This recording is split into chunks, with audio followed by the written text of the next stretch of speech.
പ്രിയ പ്രേക്ഷകർക്ക് സീരിയൽ ന്യൂസിലേക്ക് സ്വാഗതം. കൂടുതൽ സീരിയൽ ന്യൂസുകൾ അതിവേഗം ലഭിക്കുന്നതിന് ഈ ചാനൽ സബ്സ്ക്രൈബ് ചെയ്യുക. ബെൽ ഐക്കൺ മറക്കാതെ ക്ലിക്ക് ചെയ്യുക. വീഡിയോ ഇഷ്ടമായി എങ്കിൽ ലൈക്ക് ചെയ്യാൻ മറക്കരുത്. കാര്യങ്ങൾ അനിയുടെ കൈവിട്ട് പോവുകയാണ്.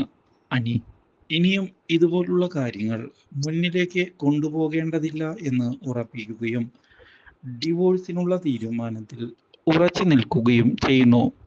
ആദർശിനെയും നയനയെയും ചെന്ന് കാണുന്ന അനി ഇതേ തുടർന്ന് കാര്യങ്ങൾ പറയുകയാണ്. അനുപമയുമായി ഉള്ള ജീവിതം മുന്നിലേക്ക് കൊണ്ടുപോകാൻ ഞാൻ ഉദ്ദേശിക്കുന്നില്ല. ഡിവോഴ്സ് അത് മാത്രമാണ് ഇപ്പോൾ മുന്നിലുള്ള പോംവഴി. ഞാൻ അതിനു വേണ്ടി തയ്യാറായി കഴിഞ്ഞു. എൻ്റെ കൂടെ നിൽക്കാൻ നിങ്ങൾ മാത്രമേ ഉള്ളൂ. ഇത് കേൾക്കുന്ന ആദർശ് ഞെട്ടിപ്പോവുകയാണ്. എടുത്തുചാടി ഒരു തീരുമാനം എടുക്കരുത്. അതാണ് എനിക്ക് നിന്നോട് പറയാനുള്ളത്. ഇല്ല, ഇനിയും കാര്യങ്ങൾ ലേറ്റാക്കാൻ ഞാൻ ഉദ്ദേശിക്കുന്നില്ല.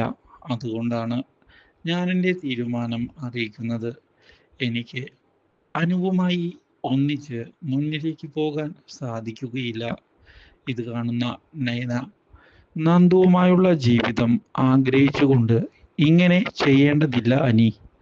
ഈ കാര്യം കേട്ട് അനി ഞെട്ടിപ്പോവുകയാണ്. Do like, share and subscribe.